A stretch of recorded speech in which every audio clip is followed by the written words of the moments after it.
The central processing unit, or the CPU, is one of the most important parts of a gaming computer because without it, a computer does not function. The CPU, also known as a processor or chip, executes the instructions in the form of code and processes inputs. In layman's terms, the computer does math, figures out what to do with things like keyboard and mouse movements, and tells the rest of the system what to do. Consumer systems usually only support one CPU, but some systems, called servers, sometimes have two CPUs. You'll notice I'm referring to systems, not computers, because all computer systems need a processor. This includes phones, tablets, servers, laptops, smart TVs, you name it. However, screens, such as monitors and non-smart TVs, are not computer systems, so they do not have a processor, because what is displayed on them is handled by the computer. All-in-one PCs are a different story, but that is a story for another day. Now that you know what a CPU does, we can talk about the characteristics of CPUs. Computer CPUs are manufactured by one of two companies, AMD or Intel. They each have their own unique preferences on how they make CPUs, but we will cover those later. For now, you need to know the important things: cores, clock speed, and integrated graphics. First off, we have cores. Cores came into existence when CPU manufacturers couldn't make CPUs go any faster, so they decided to put what is essentially teeny processors into the processor. Most programs, and more importantly, games, use these many cores to provide a large performance increase.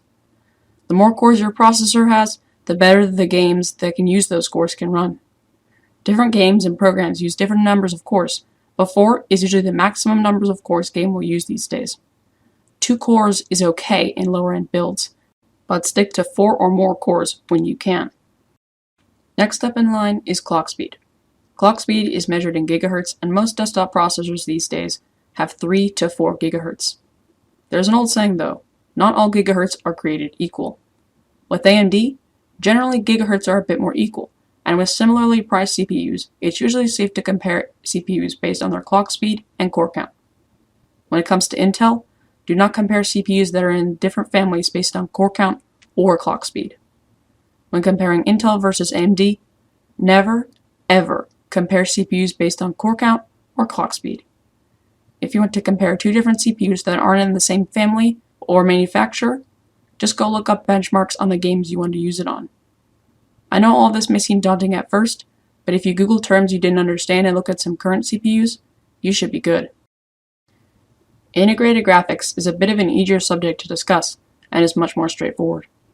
The term integrated graphics refers to a teeny graphics processing unit inside your CPU. What is a graphics processing unit, or GPU, you may ask? The in-depth explanation is for another video, but the gist of it is a graphics card draws up the objects, particles, lighting, shadows, and etc. for your 3D games. The GPU is built so that it is much better at these tasks than a CPU. AMD calls its CPUs with powerful integrated graphics inside of them accelerated processing units, or APUs for short. AMD generally has much more powerful integrated graphics than Intel, which is why their APUs are good for budget builds. Most Intel CPUs do have integrated graphics inside of them, but they are severely lackluster. With that said, we can get into the styles of each of these manufacturers. For example, AMD's processors are generally hotter and use more power, but Intel's processors have less bang for your buck in terms of performance. AMD provides superior performance with processors under $100, but Intel holds the spot for processors only $170. I could go on and on, but I'll give you the summary. AMD mostly provides good APUs for a cheap price, and Intel is more focused on standalone CPUs that are much more efficient but at a heftier price. Phew, that was a lot of talking. Please share and subscribe if you enjoyed our content, and tell us what you think in the comments below. Ugh, channel promotional. Anyway, I'll see you all next time.